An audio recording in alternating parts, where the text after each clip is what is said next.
Assalamualaikum warahmatullahi wabarakatuh. Halo semuanya, perkenalkan namaku Natasha Eka Putri dari program studi D3 Administrasi Keuangan Universitas Jember. Pada kesempatan kali ini, aku akan menjelaskan materi mengenai akuntansi kas, penempatan pada Bank Indonesia, clearing, dan pajak. Baik, mari kita mulai dengan memasuki pembahasan materi yang pertama, yaitu mengenai akuntansi kas. Akuntansi kas sendiri adalah mata uang kertas dan logam baik dalam valuta rupiah maupun valuta asing yang masih berlaku sebagai alat pembayaran yang sah. Perubahan posisi saldo kas di bank dapat disebabkan oleh beberapa hal atau beberapa faktor, yaitu yang pertama, penyetoran dan penarikan tunai oleh nasabah. Kemudian yang kedua, penyetoran kepada Bank Indonesia atau penarikan dari rekening bank yang bersangkutan di Bank Indonesia. Kemudian yang ketiga, penggunaan untuk transaksi internal bank seperti untuk dana kas kecil, pembayaran biaya-biaya operasional, biaya gaji, dan biaya yang lainnya. Selanjutnya, pada transaksi internal bank syariah dapat dibedakan atas dua jenis, yaitu tanpa menggunakan kas kecil dan menggunakan kas kecil. Untuk transaksi tanpa menggunakan kas kecil, bank biasanya melakukan pembayaran melalui via rekening. Adapun transaksi yang menggunakan kas kecil biasanya dilakukan untuk transaksi yang mana nilai rupiahnya itu relatif kecil. Antara lain biasanya digunakan untuk pembayaran konsumsi biaya transport, kemudian biaya langganan koran atau majalah, dan juga bisa digunakan untuk pembayaran biaya listrik.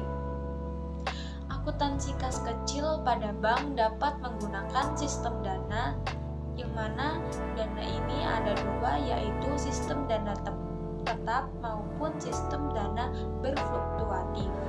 Selanjutnya ada jurnal dari sistem dana tetap dan sistem dana fluktuasi, yang mana jurnal dari kedua sistem ini tuh sama.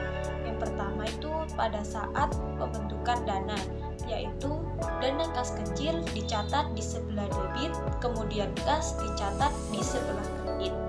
Kemudian jurnal yang kedua yaitu pada saat pengisian kembali, maka jurnalnya yaitu biaya-biaya atau utang tercatat di sebelah debit dan kas tercatat di sebelah kredit. Selanjutnya ada jurnal-jurnal akuntansi kas untuk penyetoran dan penarikan oleh nasabah melalui teller. Yang pertama, pada saat transaksi setoran kas di cabang sendiri. Transaksi setoran cabang sendiri adalah transaksi di mana seorang nasabah memasukkan uang untuk rekening yang berasal dari kantor cabang tempat uang itu dimasukkan. Maka jurnalnya yaitu kas tercatat di sebelah debit dan rekening nasabah tercatat di sebelah kredit. Kemudian yang kedua, pada saat transaksi penarikan kas di cabang sendiri. Transaksi penarikan di cabang sendiri merupakan transaksi di mana seorang nasabah menarik uang dari rekening yang berasal dari kantor cabang tempat uang itu ditarik. Maka jurnalnya yaitu rekening nasabah tercatat di sebelah debit dan kas tercatat di sebelah kredit. Selanjutnya yaitu pada saat transaksi setoran kas ke cabang lain. Transaksi setoran cabang lain adalah transaksi di mana seorang nasabah memasukkan uang di suatu kantor cabang untuk rekening yang berasal dari kantor cabang lain. Maka jurnal untuk kantor cabang Jember yaitu kas dicatat di sebelah debit, kemudian RAK cabang Surabaya dicatat di sebelah kredit. Kemudian jurnal untuk kantor cabang Surabaya yaitu RAK cabang Jember dicatat di sebelah debit dan rekening nasabah tercatat di sebelah kredit. Selanjutnya, pada saat transaksi penarikan kas di cabang lain. Transaksi penarikan di cabang lain merupakan transaksi di mana seorang nasabah menarik uangnya di suatu kantor cabang melalui kantor cabang lain pada bank yang sama. Contoh jurnalnya yaitu pada kantor Jember, RAK cabang Surabaya tercatat di sebelah debit, kemudian kas tercatat di sebelah kredit. Maka jurnal selanjutnya yaitu jurnal untuk kantor cabang Surabaya, yaitu rekening nasabah tercatat di sebelah debit, RAK cabang Jember tercatat di sebelah kredit. Selanjutnya ada akuntansi kas melalui ATM. Yang pertama, jurnal untuk pengisian kas ATM, yaitu kas ATM tercatat di sebelah debit, kemudian kas tercatat di sebelah kredit. Kemudian yang kedua, jurnal penarikan kas oleh nasabah cabang pemilik. Maka jurnalnya rekening nasabah tercatat di sebelah debit, kas ATM tercatat di sebelah kredit. Kemudian jurnal yang terakhir yaitu jurnal penarikan kas bukan oleh nasabah cabang pemilik ATM. Ada dua jurnal. Yang pertama, contohnya RAK cabang Jember tercatat di sebelah debit, kemudian kas ATM tercatat di sebelah kredit. Kemudian jurnal yang keduanya yaitu rekening nasabah tercatat di sebelah debit, RAK cabang Surabaya tercatat di sebelah kredit.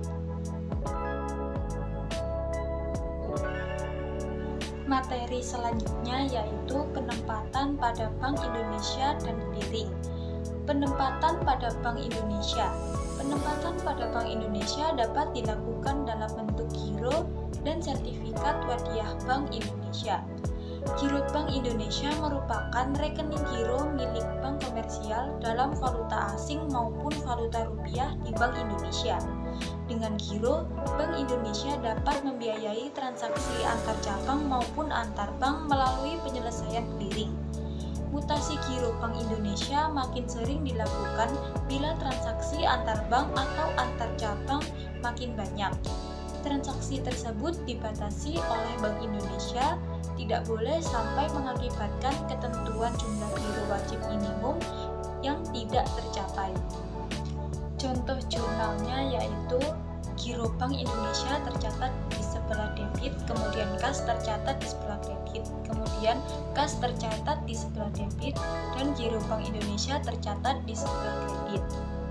Bentuk lain dari penempatan dana bank syariah pada Bank Indonesia adalah dalam bentuk sertifikat Bank Indonesia atau SBI Syariah, yang merupakan instrumen pengganti atas sertifikat wadiah Bank Indonesia atau SWBI. Baik SBI Syariah maupun SWBI merupakan sarana penitipan dana jangka pendek oleh bank syariah yang mengalami kelebihan likuiditas. SBI Syariah menggunakan skema jualan dengan kebijakan return saat ini yang mengacu pada SBI konvensional. Selanjutnya yaitu clearing. Clearing merupakan sarana atau cara perhitungan utang piutang dalam bentuk surat berharga atau surat dagang dari suatu bank peserta yang diselenggarakan oleh Bank Indonesia atau pihak lain yang telah ditunjuk. Untuk mengikuti clearing, bank komersial harus terlebih dahulu terdaftar sebagai peserta clearing pada penyelenggara clearing, yaitu Bank Indonesia. Dalam kegiatan clearing digunakan warkat, dokumen, dan formulir clearing. Warkat adalah alat pembayaran bukan tunai yang diperhitungkan atas beban atau rekening nasabah atau bank melalui clearing. Sedangkan formulir clearing adalah formulir yang digunakan untuk proses perhitungan clearing, meliputi neraca clearing, penyerahan, dan pengembalian yang disediakan oleh penyelenggara clearing. Jurnal untuk clearing adalah giro nasabah tercatat di sebelah debit, giro Bank Indonesia tercatat di sebelah kredit, kemudian giro Bank Indonesia tercatat di sebelah debit, dan giro nasabah tercatat di sebelah kredit. Selanjutnya ada akuntansi pajak.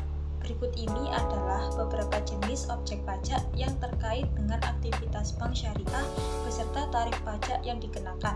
Yang pertama, penerimaan bonus giro wadiah oleh nasabah giro wadiah dikenakan PPh pasal 4 ayat 2 giro sebesar 20% dari bonus yang diterima oleh nasabah.